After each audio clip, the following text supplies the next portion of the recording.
नमस्कार, सपा समाचार में आपका स्वागत है। पेश है आज की प्रमुख खबरें। यूपी के संभल पहुंचे मुख्यमंत्री योगी आदित्यनाथ ने 546 करोड़ की योजनाओं की सौगात देते हुए 221 विकास परियोजनाओं का शिलान्यास और लोकार्पण किया। साथ ही 2024 की हिंसा बाद आनंदपुर गांव में जिला मुख्यालय के लिए भूमि पूजन किया। मुख्यमंत्री योगी आदित्यनाथ ने संभल को बताया श्रद्धा और विकास का प्रतीक। कहा, संभल विवाद का विषय नहीं हो सकता, बल्कि इसे ऐतिहासिक, धार्मिक, सामाजिक और प्रशासनिक दृष्टिकोण से उत्तर प्रदेश के मानचित्र पर एक नई पहचान देने की जरूरत है। उन्होंने धार्मिक आस्था से जुड़ा संबोधन देते हुए बताया कि भगवान शिव और विष्णु की धरती है। संभल हम सभी की आस्था का प्रतीक है। उन्होंने कहा कि भगवान विष्णु का 10वां अवतार यही होगा। यहाँ की चर्चा पुराणों में की गई है। इस अवसर पर उन्होंने जिले के ऐतिहासिक, धार्मिक और सामाजिक महत्व को रेखांकित करते हुए बड़े ऐलान किए। सपा समाचार ब्यूरो, फतेहपुर। अगर काशी में और अयोध्या में हो सकता है तो संभल में क्यों नहीं? संभल भगवान कल्की और हरिहर के इस पावन धाम के पुनरुद्धार का कार्य क्यों नहीं? और उसी दायित्व का निर्वहन करने के लिए सरकार आई है आपके पास। सरकार आपके पास आई है आपसे कहने के लिए हम विकास भी कराएंगे, हम लोक कल्याण के कार्यक्रमों को भी करेंगे, बिना भेदभाव के शासन की योजना का लाभ हर गांव, हर गरीब, हर किसान, हर नौजवान को देंगे। और संभल जैसी सच्चाई को छुपाने की कुछ चेष्टा करने वालों के उन गलत मंसूबों को भी ध्वस्त करने का काम करेंगे। जो भारत और भारतीयता को, भारत की विरासत को कलंकित करने का कार्य करेंगे, उन्हें वह सबक सिखाएंगे। उनकी आने वाली कई पीढ़ियां याद करेंगी कि वह भी किन लोगों से टकराए थे। बहनों और भाइयों, संभल की इसी सच्चाई को आज डबल इंजन की सरकार देश और दुनिया के सामने ला रही है।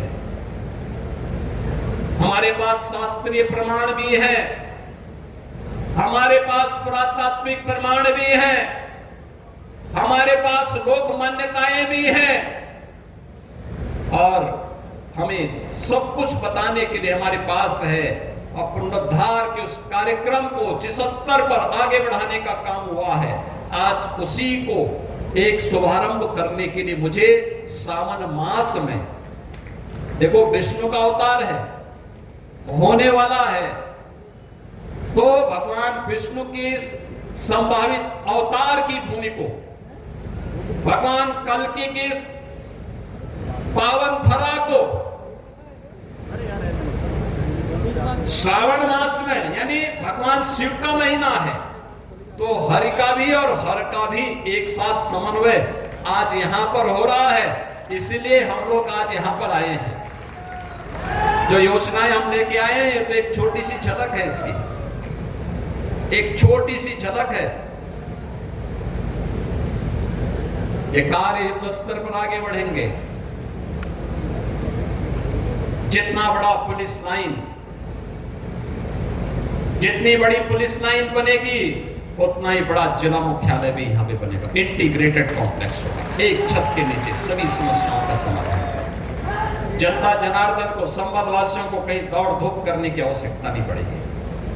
वैसे भी चंदौसी तो हमारा वैसे पहले से ही ये मान्यता प्राप्त है कि ये मिनी काशी है, छोटी काशी के रूप में उसकी मान्यता है। लोग वृंदावन के रूप में, काशी के रूप में बड़ी मान्यता के साथ, बड़ी श्रद्धा भाव के साथ वहां की पर सैकड़ों की संख्या में बने हुए मंदिरों में दर्शन करने के लिए आते हैं। चंदौसी में एक बार आना भी है मुझे, वहां पर बजरंगबली का एक बड़ी मूर्ति भी बनाई हुई है। बहनों और भाइयों, विरासत को विस्मृत करके कोई भी समाज आगे नहीं बढ़ सकता, नहीं बढ़ सकता। और संबल किसी सच्चाई को हम बताने के लिए आपके बीच आए हैं। याद करना, संभल के साथ क्या नहीं हुआ आजादी के बाद भी, क्या नहीं पाप कांग्रेस और समाजवादी पार्टी ने किया। कांग्रेस यहां सामूहिक हत्या करवाती थी और समाजवादी पार्टी उनके चेले के रूप में उनके पाप पर पर्दा डालने का काम करती थी, हत्यारों को बचाने का काम करती थी। यही तो हुआ था संभल में, यही तो हुआ था आजादी के बाद में जो कत्लेआम हुए थे। क्योंकि अगर ये सच्चाई सामने आ जाती तो उनको वोट बैंक खिसकने का भय था। हम लोग वोट बैंक के लिए नहीं आए हैं, हम तो विरासत का संरक्षण करने के लिए आए हैं। वोट बैंक नहीं, विरासत का संरक्षण है। हम विकास को जोड़ने के लिए आए हैं और उत्तर प्रदेश वासी का विकास पर पूरा अधिकार है। विकास से उन्हें वंचित करके बांटने वाले लोग गरीबों के हक पे डकैती डालते थे।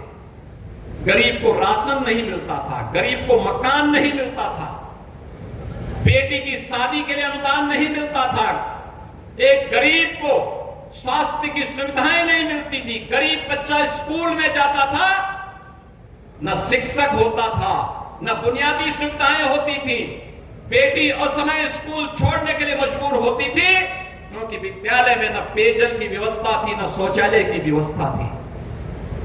और आज जब डबल इंजन की सरकार कर रही है, काम कर रही है, आज आप देख रहे होंगे विद्यालयों में बुनियादी सुविधाएं, बालक और बालिकाओं के लिए पेयजल की व्यवस्था भी है, टॉयलेट की व्यवस्था भी है, अच्छा फर्श बना है, फर्श बनाने के साथ ही डिजिटल लाइब्रेरी भी है। आप देख रहे हैं शपथ समाचार।